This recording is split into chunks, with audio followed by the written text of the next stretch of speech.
This is Comcast Sportsnet, authentic Bay Area sports. The 4 Hall of Famers, 7 MVPs, 5 Cy Youngs, 20 Gold Gloves, 6 pennants, and 4 World Series trophies cannot sum up the 40 years of Oakland A's baseball. The story is best told by the people behind the numbers. It's about the men who turned the double plays, hit the home runs, and threw the game-ending strikes. It's about the men who owned the team, ran the front office, and maintained the locker rooms. Together, their stories complete the picture of the Oakland A's. Together, their stories are one story, the story of Oakland's 40 years of champions. There's a long drive. The Oakland A's are the world champions of baseball. Ricky goes for 939. Flips to Eckersley. Yes, he's there in time, and the A's are the world champions. Swung on, fly ball, deep right field. They've done it again.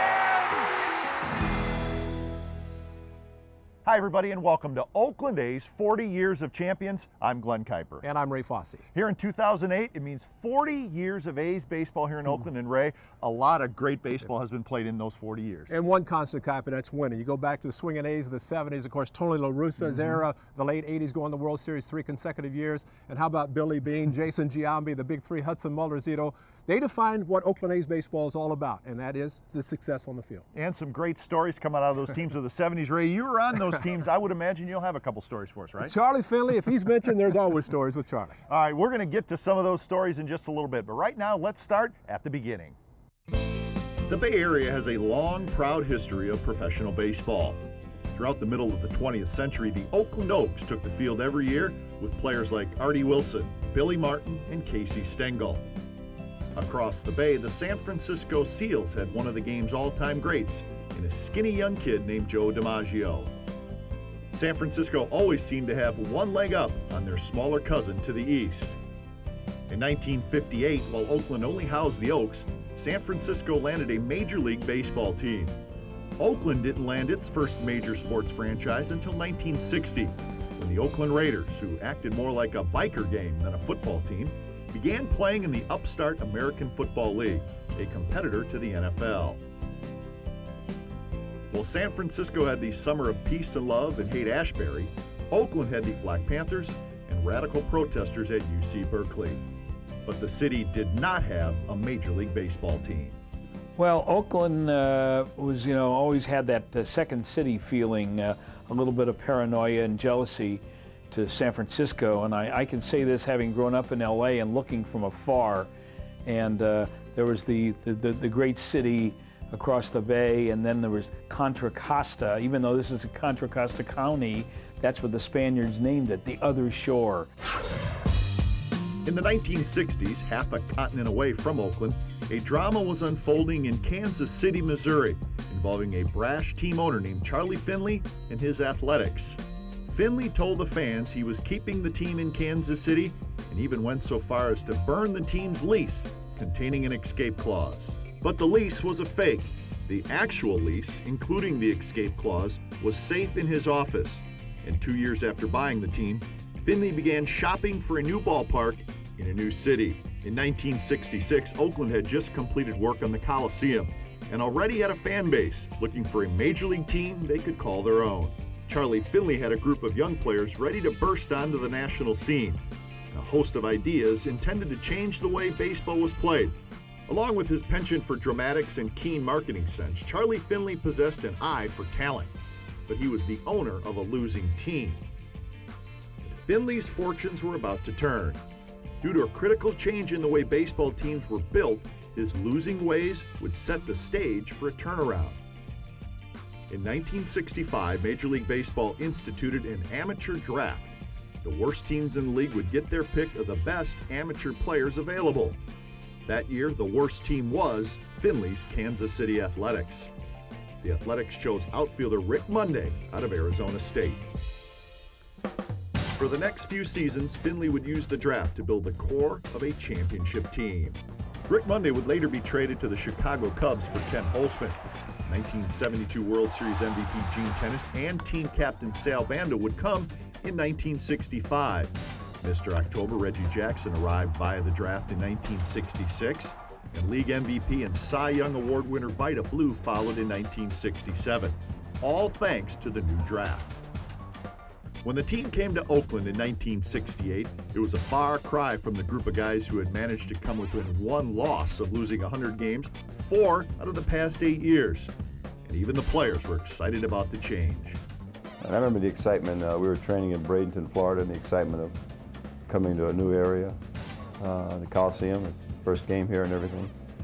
And I can remember that we started on the road, and we came home, played Baltimore, and Ronald Reagan threw out the first pitch. On a Monday evening in May of 1968, a young pitcher from North Carolina, Finley nicknamed Catfish, took the mound for his 6th start of the season. They didn't have a lot of TV back in those days. A few games would be on TV, but no home games. And so I remember that game on radio and thinking how hard it would be to get through 9 innings without letting anybody get on base. The funny thing is that came right after Gaylord Perry and Ray Washburn, I believe it was, pitched no-hitters across the bay. And, okay, what are the A's going to do? My fondest memory of that year was being on the field for all 27 outs of Catfish Hunter's perfect game. That day I was a ball boy down the left field line. And I watched all 27 outs, and I think just being fortunate to be on the field for such a historic event at that time, I think that was the first perfect game in 46 years in the American League. By 1971, the A's were not just another team in Major League Baseball, and Oakland wasn't just another city. Soon, they would both be synonymous with winning.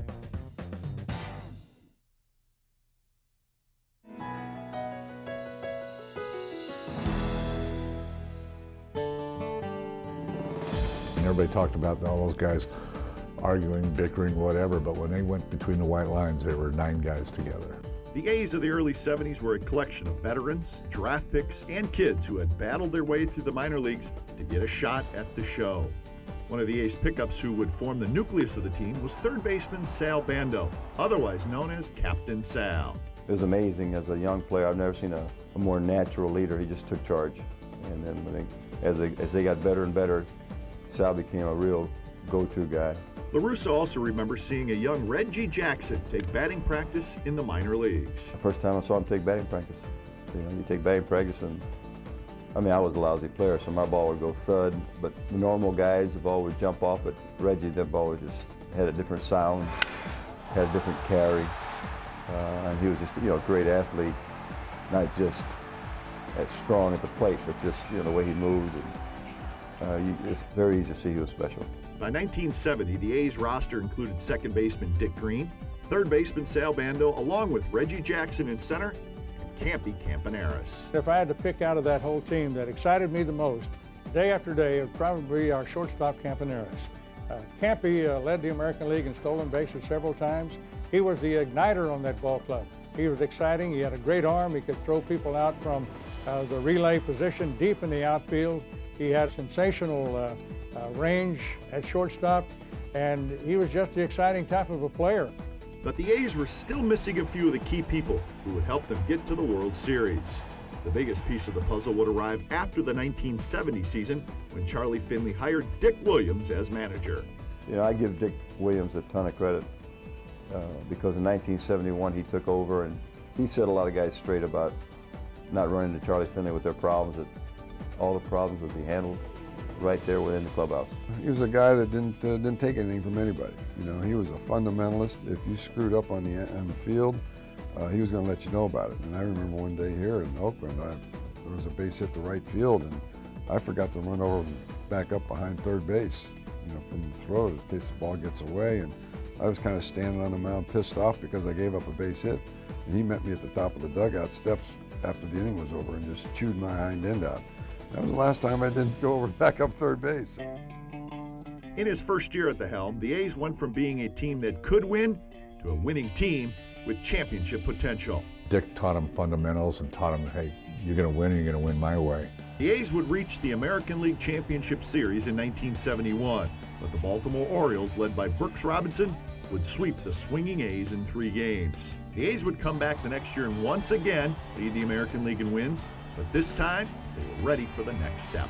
That year in the American League Championship Series, the A's would have to get past a Detroit team with Berkeley High graduate Billy Martin as manager. The A's would beat the Tigers in the ALCS, despite losing Reggie Jackson to a hamstring injury early in Game 5. Just 4 years after arriving on the other shore, the A's would face the Cincinnati Reds in the 1972 World Series. The hairs against the squares, nobody gave us a real good chance, and especially when Reggie went down. The Hares boasted a powerful pitching staff and colorful players like Reggie Jackson, Campy Campaneris, and Vida Blue. The Squares countered with the button-down, clean-shaven Joe Morgan, the silent leader Johnny Bench, and Charlie Hustle himself, Pete Rose. You know, the A's were a little different, and that's what made it good. You know, the guys with the clean-shaven faces and the short haircuts, they're going to play the A's who were just more flamboyant and out there. And I admired the Oakland A's team. I didn't think the team should be like we were. You know, I thought everybody should be able to express themselves, and eventually, you know, we talked about that with the Reds. The A's took the series in 7 games. Backup catcher Gene Tennis captured the series MVP trophy by hitting .348 with 4 home runs, 1 shy of his total for the regular season. Gene Tennis hit 2 home runs his first 2 times up in that first ball game. It's the first time it had ever happened in World Series history. He went on to hit 2 more to tie Babe Ruth for the most homers in a World Series. He was just not a catcher. He was a good hitter. And he was a very good catcher behind the plate. He knew how to handle the pitchers, especially me. The Oakland A's pitching staff, with help from second baseman Dick Green, killed many a Reds rally. And the A's would bring the World Series trophy home to the Bay Area for the first time in history.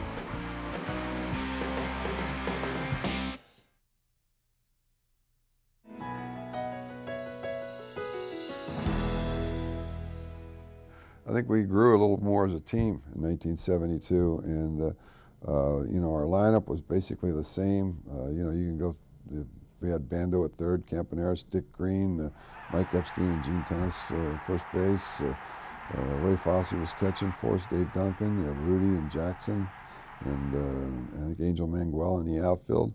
You know, we had basically the same lineup for 6-7 years here, and it didn't change. And you played that long together, you know what to expect of each other. And we played great as a team. I mean, we didn't make mistakes, we didn't make mental mistakes. And you know, for the time that when we started, 1968 to 1972, is when we grew as a team and learned a lot about each other. In 1973, Yogi Berra's New York Mets would face the A's team led by a healthy Reggie Jackson. Jackson would begin his unofficial campaign for Mr. October by hitting a home run in Game 7 and taking the series MVP award. 1973 World Series was a sensational one because of several things, but it went 7 games, just as the one before in 1972 had gone. This was against another tremendous pitching aggregation of the New York Mets, including Tom Seaver, John Matlock. The next year, it was the Los Angeles Dodgers who would get their shot at the now 2-time defending world champions, with a younger, though still talkative, Tommy Lasorda in the box at third base. Hold up, Peggy, hold up! Look at me! 1 out! We're back in business now. We got that tying run at the plate again. Will you stop talking to yourself? The Dodgers would rely on their ace pitching staff, led by that year's Cy Young Award winner Mike Marshall, runner-up Andy Messersmith, and a pitcher who finished 4th in Cy Young voting that year, Don Sutton. Sutton was reportedly passed over by Charlie Finley during the draft because he didn't have a flashy nickname. The A's would see Reggie Jackson reveal his flair for media attention and watch him play despite an injured hamstring. Reggie, what percent are you? I don't really know, Ron. I feel 85 or so. You will definitely play. Unless Charlie calls and says I can. Fans would watch a quickly developing closer named Raleigh Fingers rewrite the way the game was played. When you talk about Raleigh Fingers, you're talking about a guy that did everything. He was a closer, he was a setup man, and he was a mid-reliever sometimes. I liked the idea of coming to a ball game with the possibility of getting in that game that night. I hated starting and getting knocked out in the second inning and then waiting 4 more days to get knocked out in the second inning again. So being a relief pitcher or closer kind of fit me at You know, I've had the type of arm where I could go out and throw every day, more or less a rubber arm, you might say, and I threw strikes, I threw hard. Probably my biggest asset was control. I knew where I was throwing the ball. I didn't walk a whole lot of guys. I got ahead of hitters, and as a closer, those are the two things you got to do. And so I kind of fell into the role, and I was happy doing what I was doing. The A's would take the series in 5 games, and Fingers would take home the MVP award. After 3 straight World Series appearances and 3 straight titles, the Oakland A's proved to be an elite group of players, collectively forming one of the best teams of all time. They had leaders besides great ball players, and they understood the essence of the game. They had a perfect balance. They had power, they had speed, they had great pitching, they had catching. They were different. I mean, because there was something always different about the club. If it wasn't Herb Washington, who did nothing but pitch run, or if it was Claudell Washington, who came to the major leagues at 19 years old, or if you come to the park and they all have green uniforms on, or one day they have gold pants and green, there was always something different. But it was something that you kind of, you liked about it because that was their identity. I think we had a close-knit group of guys because we were battling this guy, Charlie Finley, who owned the team at that time. And we were trying to prove to him collectively as well as individually that we were worthy of the money we were making and the money we were asking for that he did not give us. So Mr. Finley was pretty smart. I think he dangled a carrot in front of us and he kept us hungry enough to trying to prove to him that we were worthy of what we were earning as well as what we thought we should have been getting. It seemed the A's were an unstoppable force. But little did they know at the time they were about to meet an immovable object, their owner. So the A's 3 straight World Series championships. And Ray, you came to the A's in March of '73, so they had already won in '72. What was it like coming from a losing team, the Indians, to this powerful powerhouse team that had already won a championship? First of all, shock of being traded from Cleveland because I never thought I would be traded. But to join the Oakland A's at a time when they already won the World Series, I said, why am I coming now? They've already won it, because the odds of winning back-to-back championships, really unlikely. But showing up in spring training in Mesa, Arizona, about 10 days to go in spring training, I remember talking to Dick Green, great second baseman. I said, what about this ball club? You look kind of lackadaisical. And he said, we know we're going to play the season. We're going to beat somebody in the division series. We won the World Series, be champs. And I looked at it, total shock, and said, you got to be kidding me. But that's the way it played out. And I think for every kid to have an opportunity to play in a World Series, to get a ring, to be able to say you're one of 25 to win a World Championship, for me, that was a tremendous feeling for me. On the personal standpoint, to hit a home run in Game 5 of the World Series of 1974 against Don Sutton here at the Coliseum, hanging curveball right there, and to hit a home run in front of a sellout crowd and win the World Series, be part of a ball club with great defensive players and great pitching, but to hit a home run in the World Series, what more could you ask for? And Don Sutton didn't forget that home run, did he? No, he was part of the A's actually in the 80s and had a little bit of an old-timers game, and I came to the plate. He came in to pitch. I said, what are you doing? He threw at me, knocked me down. I said, payback. He said, that's all right. It was worth it, It though, was wasn't worth it, every bit of it. Yeah. Stick around. Now, a little bit later on in the show, we're going to see if we can narrow it down. Who is the greatest Oakland A's player of all time? That's going to be difficult to do. But up next, Charlie Finley, a smart man with some very interesting ideas. We'll have that when we come back.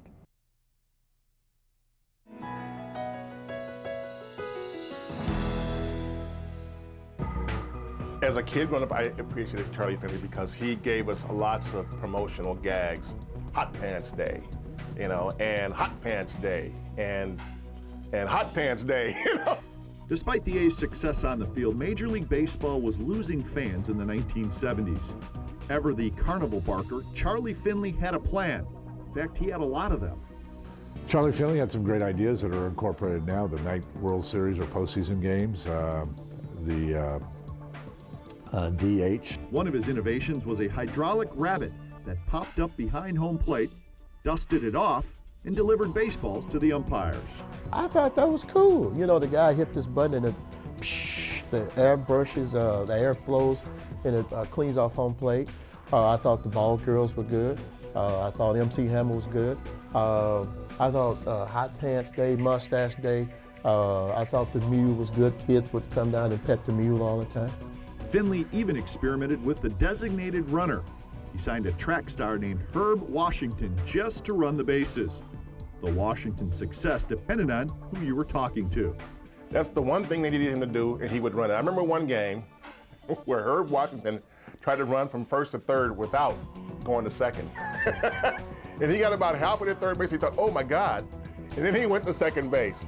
But that was the kind of thing with the Finley team, you never knew what to expect. Besides Hot Pants Day and the designated runner, Finley had a mule named Charlie O, paid his players to grow out their hair, introduced the designated hitter, and added color to an otherwise drab world. Colorful uniforms, white shoes, two-tone uniforms. You know, it was our idea to grow the mustaches and the long hair, but he let us do it. He gave us money for it. So, you know, those kind of things, you know, he was well known for. Things he wasn't well known for was paying his players. You know, we didn't make a whole lot of money. And as Ken Holtzman found out when he came to Oakland, Finley was not going to reward you, even if you won an MVP and a Cy Young, all in the same year. I came after the '71 season and the A's traded for me. And this was after Vida's super year in which he was the MVP and the Cy Young Award winner, and he was holding out. He had a salary disagreement with Mr. Finley. So while this was going on, I guess they felt that they had to get another starting pitcher, and that's why they traded for me. After 5 straight years of winning their division and 3 straight World Series championships, the Oakland A's had solidified themselves as one of the top teams in the league. But Charlie Finley was getting restless. In 1975, at the beginning of the end for the A's dynasty, a young pitcher from across the bay named Mike Norris came on the scene. I think basically the only thing they were thinking about was winning a 4th World Series. That was the most incredible accumulation of talent that I've ever been on a team. And again, I was on a team with the Jose Cansecos and the McGuires here in '90. But I mean a team, and a team full of confidence that had already won 3 World Series. So if you can imagine that, having done it already and then going to do it again, was just an incredible mind state to be around. But that state of mind would only last 1 more season. By 1977, the A's had lost the core players who had guided them through those championship years. We lost Catfish Hunter to a technicality in a contract, and he was awarded free agency, and then he signed a big contract with the Yankees. That started, you know, the whole thing when we lost him. And then they traded Kenny Holtzman and Reggie, and then you could just see it coming. You know, it was just a domino effect from that point on. You know, it was sad because, you know, we were probably in our prime at 28 years old, and we've already had 3 championships on our belt and 5 division titles on our belt. So it would have been nice, you know, if we could have stayed intact, just see how far we could have, you know, carried it. But it didn't materialize, and that was the sad part. The breakup was not only hard for the players, but for the fans as well. The early '70s teams provided championships and fanfare, while the latter part of the decade was filled with cellar dwelling and disappointment. The fans had little hope for their losing team, but salvation would come in the form of 2 people, one who wore pinstripes and one who wore blue jeans.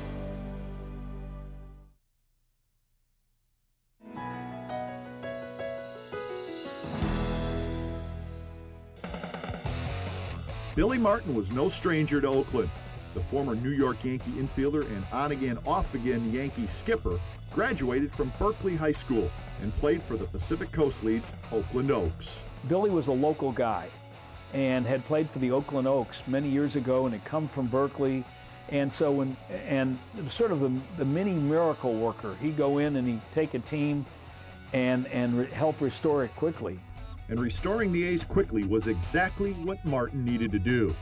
Oakland at the time was living in the American League cellar, in both the standings and in attendance. The group of no-name veterans and youngsters were a perfect match for Billy Martin's style of baseball. Double steals and hit and runs. Okay, let's run through these signals again. What's this? Swing away. This? Take a pitch. This? Bunt. This? I'm not getting bunt. And this. Bunt, or I'll be very, very upset. Billy Ball. It's a different brand of baseball.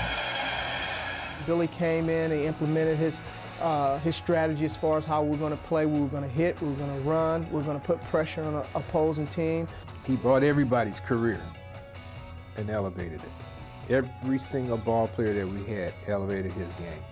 and he made that game, the press named it Billy Ball, but he oriented that game around our abilities because we did have limited abilities. A lot of us were cast off from other teams. We had a lot of veterans, okay? And he stuck that in there with that raw talent that we had. And boy, he let it go. Bottom of the ninth, 3-1 the Red Sox lead. 2 down. Armas and Eckersley battling. Swung on a high drive, hit to deep left field. It's way back, tell it goodbye. Billy had a rotation of pitchers who had been overlooked for years. While many critics blame Martin's reliance on his starters for ruining his pitchers' arms, Norris appreciated the responsibility that came with all the innings. You don't leave it to the bullpen to try to win a ball game for you. If you want to win that ball game, my mom always taught me, if you want something done right, do it yourself.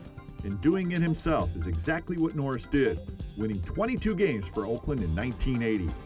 But gaining Martin's respect wasn't an easy thing to do. He was as advertised. He was a fiery guy. He was very competitive. He wanted things done a certain way, and if people made mistakes, he let them know it. And the first game I ever played, I apparently made a pitch calling mistake, and to this day, whatever it is, 25 years later, I vividly remember that right on the mound at Yankee Stadium, that Billy wasn't happy. Whatever you say about Billy Martin, one thing is clear. He brought a fire back to an Oakland team that had been running on fumes. Almost single-handedly saved the franchise of the A's for Oakland. Came in and told these guys, you're not losers, like you lost 108 games a year before, you guys are winners. And Billy, like Dick and like Tony later, was a figure that pulled them all together. He was the glue. The A's outfield was another reason Martin's teams won. With Rickey in left, center field was covered by Dwayne Murphy, a 25-year-old kid out of Merced. Along with Tony Armas, who had a cannon for an arm, the A's outfield solidified a team that just a couple of years before had been the laughingstock of Major League Baseball. It took a lot of stress off of pitching. You knew that if you were to make a mistake, got the ball up, if it didn't go out of the ballpark, 9 times out of 10, that ball guy had a good chance of getting caught. Doubles down the line were minimized to singles. Martin's A's won their division in the strike-short 1981 season, but lost to the Yankees in the League Championship Series. While Billy Ball was re-energizing the public face of the A's, in private, Charlie Finley was losing interest in the team and was looking for a buyer. The uncertainty of where the team would end up was taking its toll. Well, one year in spring training, we let the truck leave heading for Oakland, but told him to go to Vegas first, and we let him know if we should go left to Oakland or right to Denver. I mean, that's how close it was. One of those years, we opened the season in Anaheim, and Charlie Finley said, don't rent an apartment in Oakland. You could be playing the second homestand in Denver. I mean, this would have been a mid-season move. It would have been historic and unprecedented. In the end, it was Finley's wife who saved the Oakland A's. Finley was forced to sell the team as part of a divorce settlement. He was offering a share in the team. She wanted cash. She won, and in the end, so did Oakland.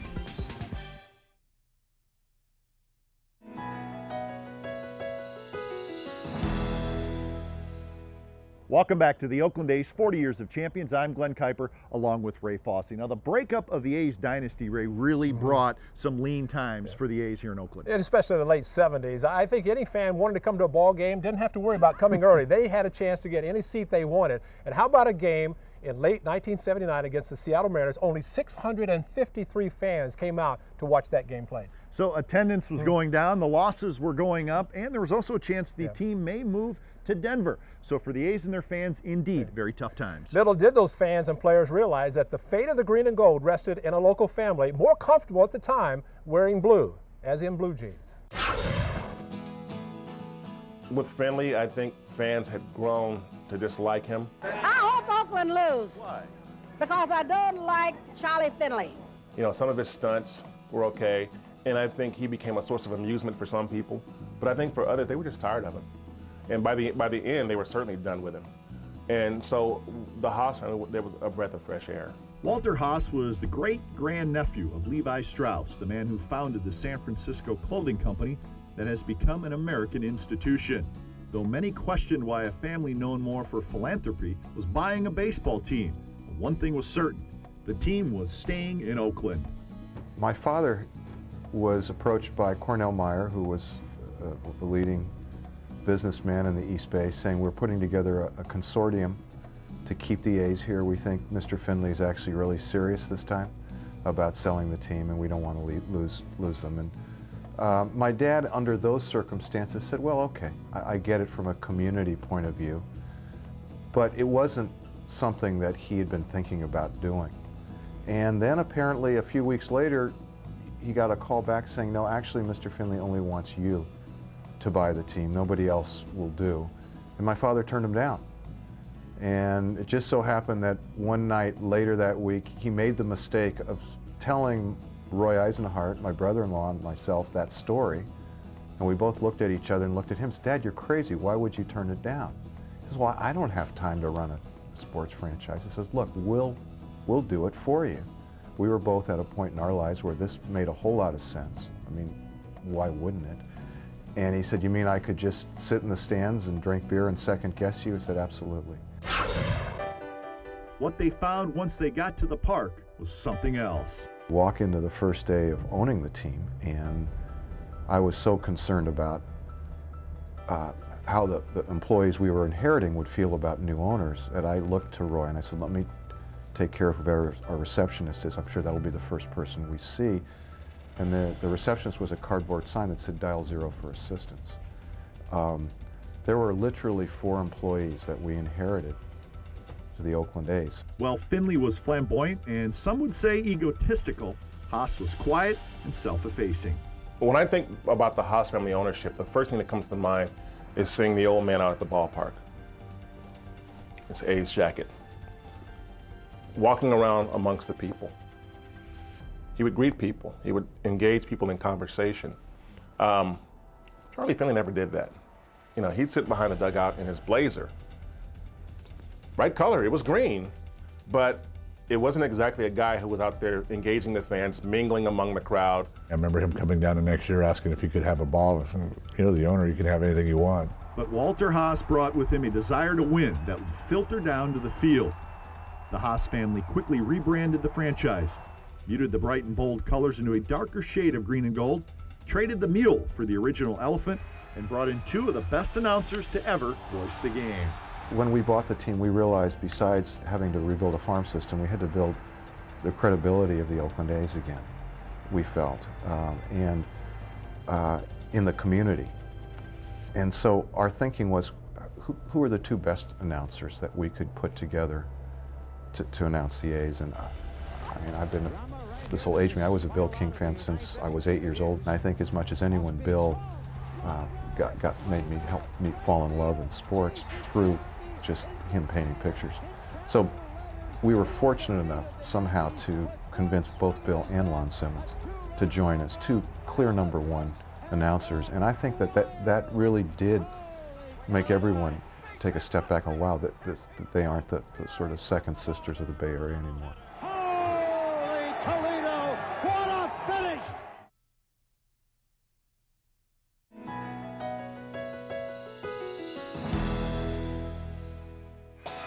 The hard work in rebuilding the franchise started paying off in 1986 when a 21-year-old Cuban immigrant named Jose Canseco played his first full year in Oakland.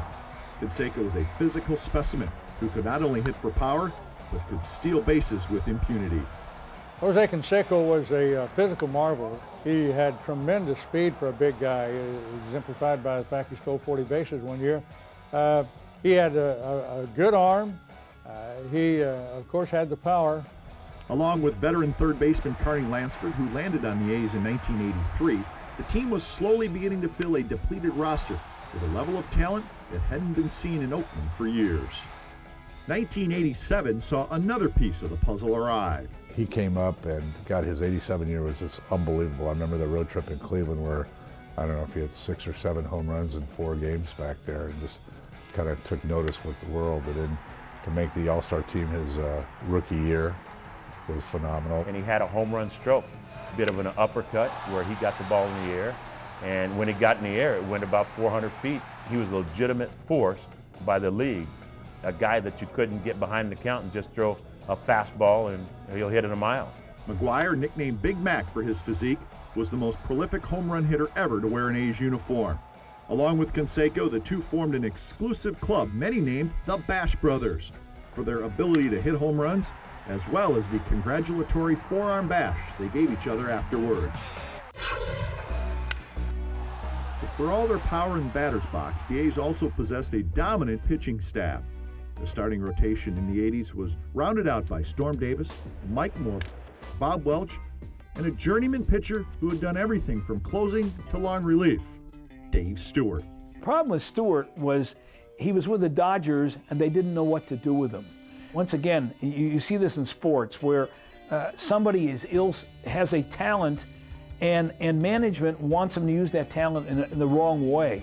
When Stewart came to Oakland, he had already pitched for 3 different teams. In May of 1986, the Philadelphia Phillies released Stewart. At the time, they had no way of knowing that Stewart would soon become one of the most dominant starters of the late 1980s. But Stewart knew all along that inside of him lived a 20-game winner, even if no one else could see it. I think because I knew it, that's what kept me in the game, it kept me determined, and it's what eventually came out when I realized that a real opportunity was there for me. Until I came to Oakland, I didn't really feel that I had a true opportunity to show what I was capable of doing. By the time the 90s rolled around, Dave Stewart had won 20 games 4 straight seasons. His mere presence on the mound was enough to make batters shiver in their cleats. The one thing about Dave Stewart you will always remember is his intensity. Everybody else wants to call it a scowl when they talk about Dave Stewart, but it's the intensity that he has on the mound, and that's what it was. I mean, Bob Gibson was like that. If you were lucky enough to get past Dave Stewart, there was one more gunslinger standing in the way. Eckersley has set a standard here that probably no one will ever match, but he sets the standard that you aspire to get to. Dennis Eckersley's run with the A's started with a stumble. He had actually pitched in spring training real poorly. I think he pitched against us 3 times for the Cubs. It was kind of like, well, we got him in a trade. Why? By the time Eck arrived in Oakland, he had been a starting pitcher for 11 years and seemingly on his way out of baseball. Eckersley was traded for in the spring of '87. That was our first full year because all our starters had an injury history and we wanted starter protection. Eckersley had no idea that Dave Duncan and Tony La Russa didn't see him as a starting pitcher. It isn't like all of a sudden when we got here we invented the bullpen.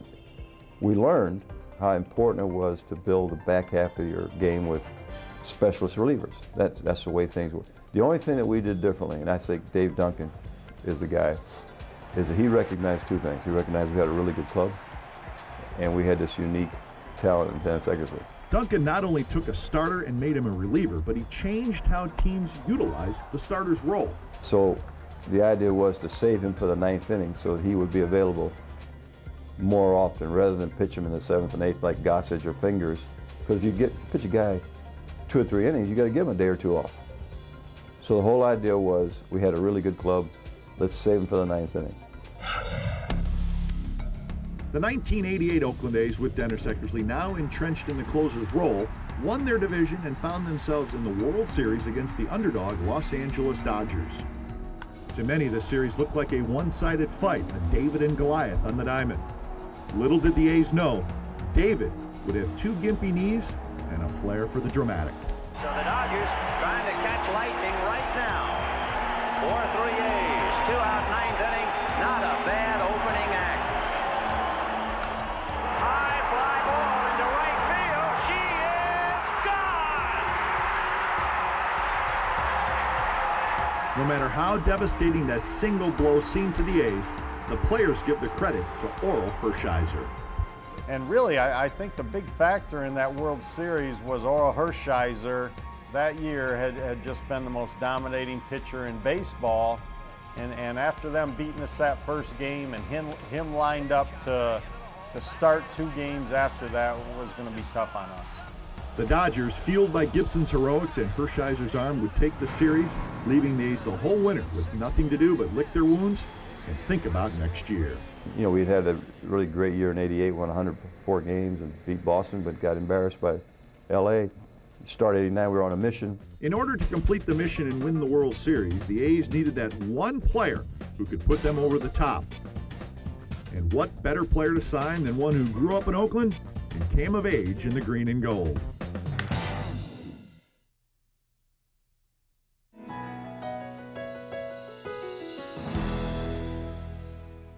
Welcome back to the Oakland A's 40 Years of Champions. I'm Glenn Kuiper. And I'm Ray Fosse. Every team usually has a player that defines that team. But for some teams, it's a little more difficult because they have a lot of great players to choose from, and that is the case with the Oakland A's, Ray. But we think we've narrowed it down to one guy. And this player had the complete package. There's no question. He could hit, he could run, but the one thing he did better than anybody and has ever done in baseball, and that is steal bases. Nobody was better than Rickey Henderson. Rickey could steal a base, help you win. He could make a defensive play. He could drive in a run. He could run the bases. He could do everything that could possibly be done on a baseball field, and he could hit the ball out of the ballpark. So I think Rickey Henderson in those 40 years, I think Rickey Henderson is the best player I've seen in an A's uniform. Rickey Henderson was born in Chicago but raised in Oakland. A known talent on the ball fields in the East Bay, Henderson was a one-man baseball wrecking crew. He must have been just a headache for pitchers, what he can do. Now, you're talking about a guy that can take you out of the ballpark and make you 1-0 before you've even thrown maybe 4 pitches in a game. To put the record straight, Rickey Henderson's probably the top 5 players that ever played the game in baseball. And I'm including the older guys, the Babe Ruth and the Hank Aaron's. He's done it all. He just made the game easier for me and everybody on the field. He is the template for a leadoff man. You know, going back to when this game started to now, that if you could take one player, I mean, he did it all. Gold Glove caliber outfielder, stolen bases at a high percentage rate, home runs, charismatic, and he was local. I mean, you couldn't have picked the ingredients for, you know, sort of the perfect Oakland Athletic. Rickey Henderson was Oakland. It was in Oakland where he became an athletic. It was in an Oakland uniform that he broke the record for stolen bases. And it was in Oakland where fans first saw that distinctive head-first slide. If you steal 1,300 bases, that's 1,300 for Rickey, 1,300 head-first slides probably. Not to count the head-first slides back into first base or in the second base. That plays some serious games on your body. I think Rickey probably could have played a lot longer had he stood up and started trying to hit for home runs, but that wasn't his game. I mean, his game was his legs. Rickey was also a showman.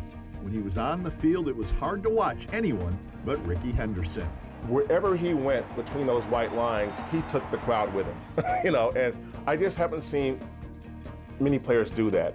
You walk him, he steals second, he steals third, he scores on the ground ball. He was just an exciting player, the one player that can control the game. And Rickey was more than enough player to help the A's complete their mission for the World Series ring. We became as great, I think, as great a club as anybody ever had when we had a Rickey. And you had best leadoff man of all time. You know, an outfield, Dave Henderson, great player, Jose, the infield, starting pitching, relievers, great coaches. I mean, he was the most dangerous player, winning player of our time, and all of a sudden we got him right in the prime of his career. And if you look at our success the second half of the season when he was there, especially the postseason, he lit up the place. Representing number 939.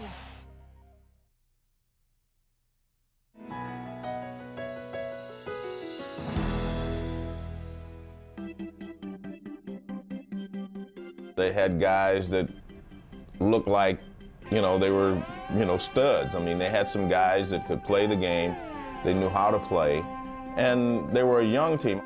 Embarrassed by their collapse the previous year against the Dodgers, the A's were out to prove that they were more than just a collection of great players. They wanted to prove they were a great team that could win. By the end of the regular season, the A's would be firmly on top of the American League's Western Division standings. With only the Toronto Blue Jays standing between them and a shot at redemption, Rickey Henderson stole his way to the Series MVP award. His performance would guarantee the A's another shot at their first World Series victory in 15 years. But now we've got the World Series against the Giants, and we're thinking, God, it's so great to play the Giants, but you don't want to lose to them. And I think we had the overpowering club because of our pitching staff. The Bay Bridge Series would mark the first time two Bay Area teams would meet in a championship game. The from the start, the Giants would look like they were overmatched. Game 1 and 2 of the series were won decidedly by the A's. If San Francisco wanted to make this a fair fight, they were going to need to shake things up.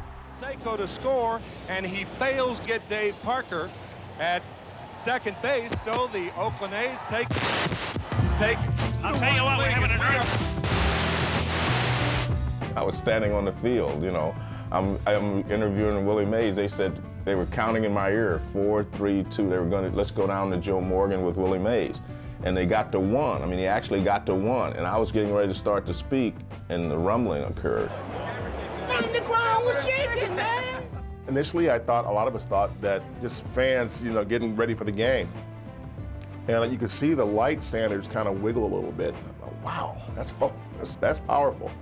And I still had no idea what was going on.